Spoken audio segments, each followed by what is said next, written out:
What is going on, guys? Welcome to your 44th HTML5 tutorial, and in this lesson I want to start talking to you guys about the drag and drop feature in HTML5. Now, whenever we think of drag and drop, of course we know what it is. It's being able to take an icon or image or anything you want and drag it over somewhere else and drop it. And what action this performs, you can either drop it into folders to organize it, you can drop your files into, little boxes to upload them or maybe download them. There's a lot of possibilities that you can do, but the action itself of dragging and dropping things was never really possible with web development. So as web developers, of course we could do this through Flash or some complex thing, but it never was really standardized. That is, of course, until we came up with HTML5. What HTML5 does is, aside from giving us a ton of new features, it basically allows us to make websites more like software application, give us a much more wider range of tools, and basically take websites to the next level, making them smarter, better, pretty much more epic. So let me go ahead and shut up and just just get on with the tutorial. So basically what I did for this tutorial is I started brand new. I took my style sheet, wiped everything out in it. I took my JavaScript file. We got nothing in there. All I have for starting is a blank HTML file that basically links to my CSS file and my JavaScript file, and that's it. So let me go ahead and tell you guys the application I'm going to be building. Again, with the drag and drop, you can do a whole bunch of stuff. Whether you want to, just move pictures around, organize them, upload files, download. You can do basically anything you want to. But for this demonstration, I'm just going to have a picture on the right, and I'm going to be dropping it into a picture on the left. So I'm going to be teaching you guys the really basic tools and techniques to do this.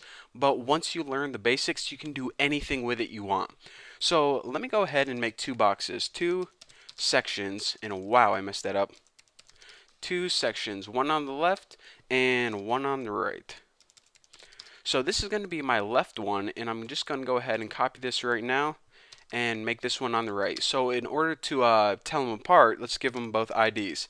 The ID for the first one can be left box, and let's just go ahead and write something in the left box. So by default, remember, this is the box that's going to be empty at first, but we're going to be dragging images into it. So we'll just write, I dare you to drag an image in me, or something like that. Make it stupid, or else your web page isn't going to work. So like I said, this is going to be the one we're going to be dragging images into. So in the right one, of course, let me just go ahead and steal this ID right here, and we will make this one right box. Can you guess why? Because it's going to be on the right hand side. And inside here, we want an image in here by default. Now this is the image that we're going to be dragging. So let's go ahead and add an image, img. And by the way, in HTML5, you don't need that ending tag. If a lot of you guys were like, hey Bucky, you forgot like right here in your link, you don't need an ending tag in that one either. That's with XHTML. So I just want to clear up that. But let's go ahead and give this image an ID, because whenever we reference it in JavaScript, we need to reference it through its ID. So ID equals facepic, because it's going to be that picture of my face. I don't know if you guys remember what one it is.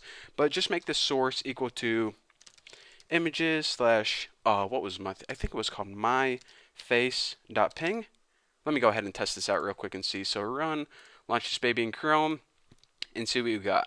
So this is going to be the first section right here. I dare you to drag an image in me, and that is my beautiful face. So if you guys didn't know what I look like, this is actually a good looking dude. I don't know who this is, but he looks pretty good. It's me, by the way.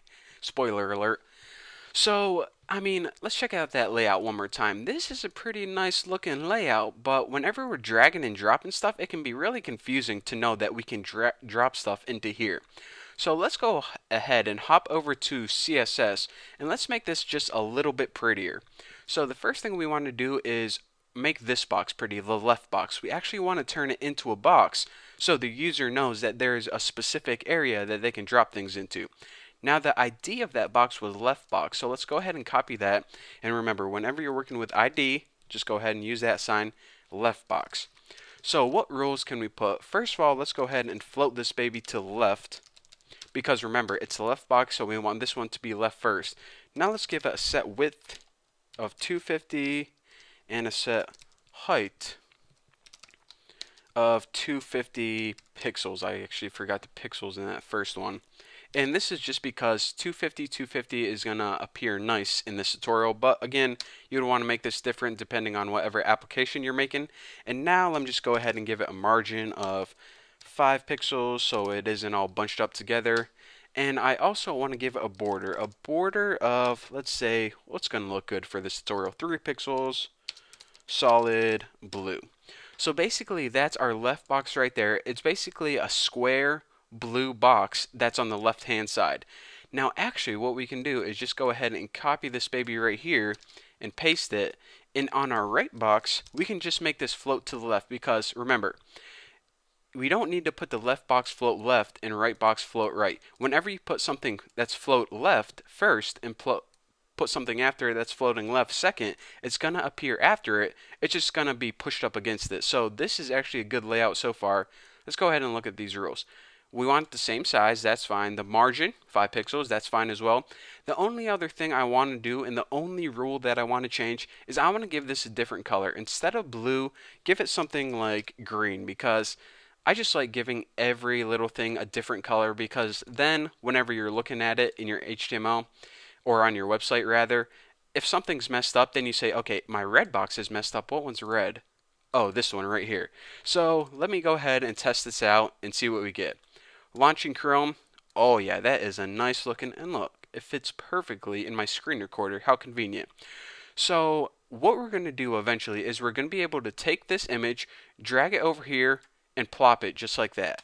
However, if we see already, the reason that we can drag this right now and it looks like it's dragging is because Google Chrome already has the ability to drag and drop images. Basically, it's ready for drag and drop. In other words, it's HTML5 compatible. But look what happens whenever I drag this. First of all, a little black, it's not an X sign, it's like a railroad crossing sign. It's like, dude, what are you doing? You don't have any functionality for this yet.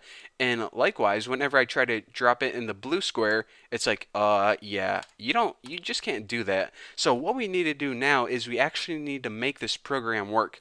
And how we do that is we hop over in JavaScript and we write all the programming for it. So, like I said, our website interface in our drag and drop program is ready to go. We just need to write the programming for it. And I'm going to be teaching you guys how to do that in the next tutorial. So that's what we have to look forward to in the next tutorial. It's going to be amazing. Again, guys, once you see this feature, it's going to take your websites to a whole nother level. I cannot wait for HTML5 to be standardized, because I'm going to be super excited. So anyways, I'll shut up now. Thank you guys for watching. Don't forget to subscribe, and I'll see you guys in the next lesson.